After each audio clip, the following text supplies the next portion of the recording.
Welcome back to Broken Sword 1. Let's see what mysteries this room has.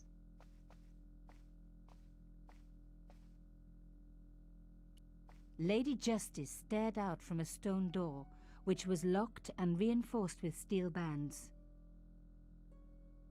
A slot next to the safe door. All I had to do was find something to fit into it. It was like being back in kindergarten. All I needed now was a shape that would fit the slot. Okay, I have to say, is it that cylinder again? I guess there's probably something in the room. I wasn't going to find anything in this old desk. It hadn't been used for years.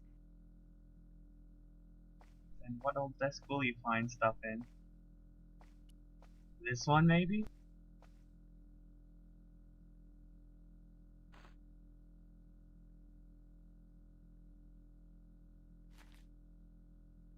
Inside the drawer, I found a note written in some kind of code.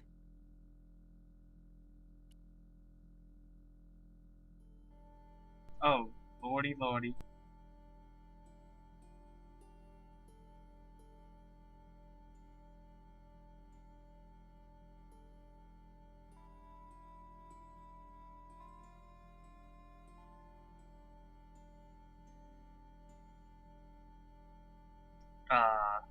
Let's look at the other stuff first.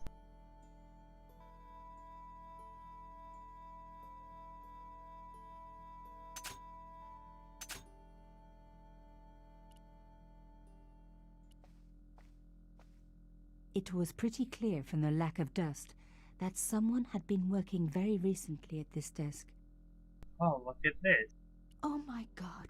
The sheet was a printout with my personal information. Everything from my favorite food to my waist size. They were right about chocolate. Come on, guys, I'm a size 10. There was even a picture of me, taken with a telephoto lens. Carchon wouldn't have taken these pictures himself. This was big and organized. I was part of it, and people were getting murdered. The dregs at the bottom of the mug hadn't dried out or gone moldy. It wasn't more than a day old. This was the article I'd written about the costume killer. My suspicions were right. Carchon had cut it out. 2 businessmen had been killed. One in Italy, one in Japan. In each case, the killer had worn a costume. A penguin, and then a snowman. But that wasn't the only link between the 2 murders. Both the victims had been big media do-gooders, and I proved they were just the opposite. So, how did they fit in with Carchon? So, someone is going around killing everyone that she proves is a fraud?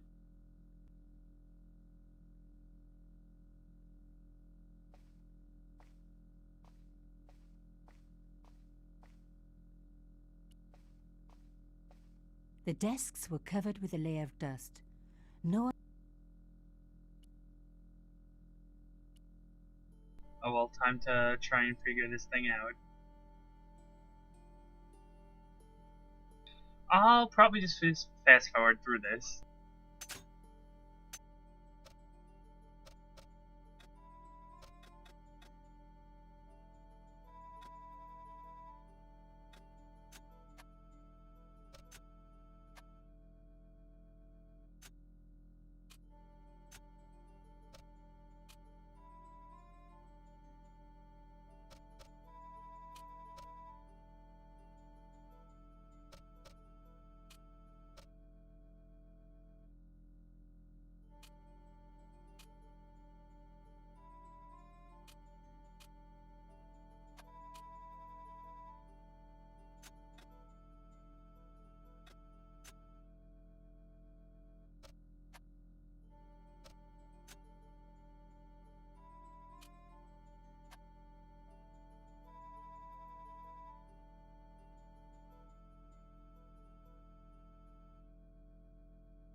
I had decrypted the note. It read, Pierre, full report to follow. But this is too urgent to wait. Arno and Yamada both dead. This is not a coincidence. Indeed, it seems that all of us who came together in July are in danger. Take great care. X. I wasn't the only one to make the connection between the costume killer murders. I'd been right all along. That was why he had asked to meet me. But what did I know that he didn't? Well, that took a while. And it didn't really seem to help me.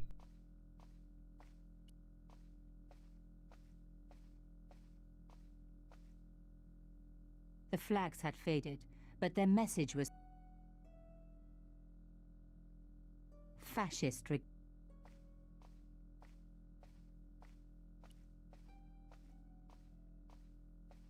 I hope it's not about the flags again. The flags had faded. Okay, that's okay. I want to see what other stuff there is. Fascist regalia.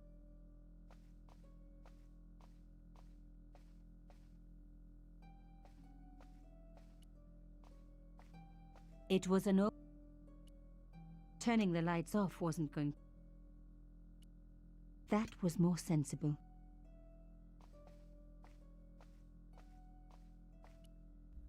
Let's see. Can I stick the bullet in here? Yeah, stop walking around.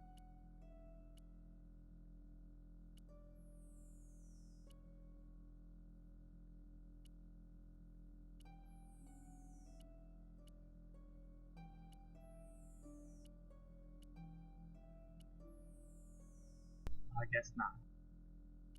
A door like that always has something in. That wasn't going to. That. A slot next to the safe door. All I had to do was find something to fit into it.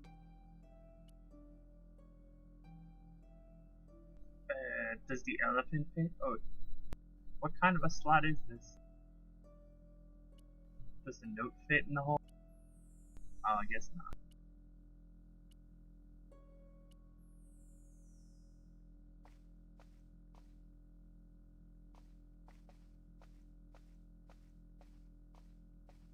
Is there more stuff in the drawer?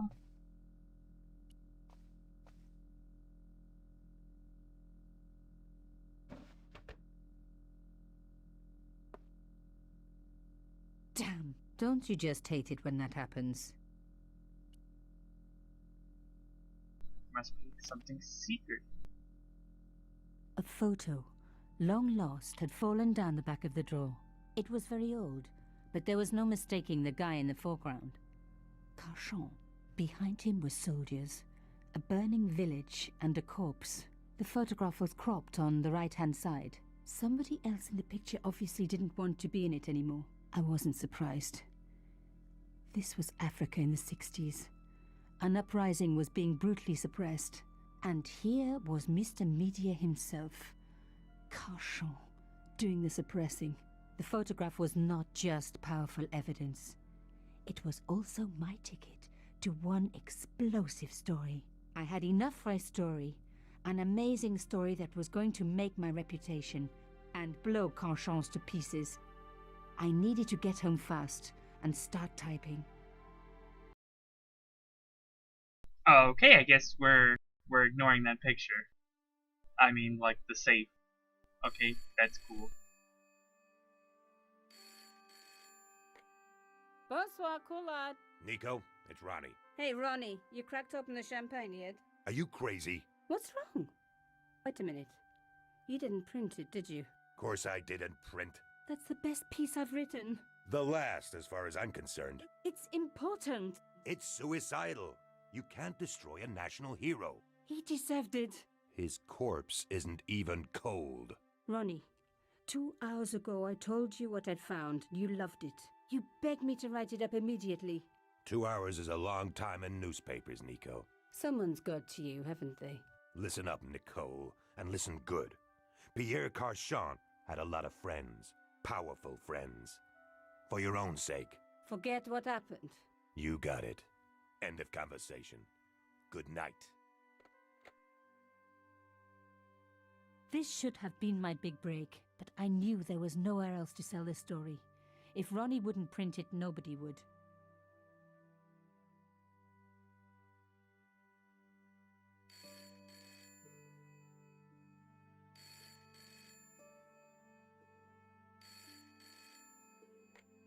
No, I Bonsoir, don't want to Collard. lower my credit Monsieur card debt. Collard, my name is Plantard. I need to talk to you about your story. Your Pierre Carchon story. How did you know about that? There are people out there, madame, who will be very upset by this story. Oh, really? Well, it's their lucky day. It's been spiked. Yes, I know. We must meet. We must? I have information relating to your costume killer stories. Tomorrow morning, 8 a.m., Café de la Chandelle Verte, Rue Alain Court. I shall be wearing a grey overcoat. You must talk to no one about this. You can't tell me what to... Tomorrow at 8. I'll be waiting. People complain about newspaper articles all the time, but not usually before they're printed. I was beginning to feel scared. This guy, Plantard, could I trust him? Should I meet him or forget the whole business? I didn't have an answer. Don't trust him. Or maybe you should. Well, we'll find out what happens next time.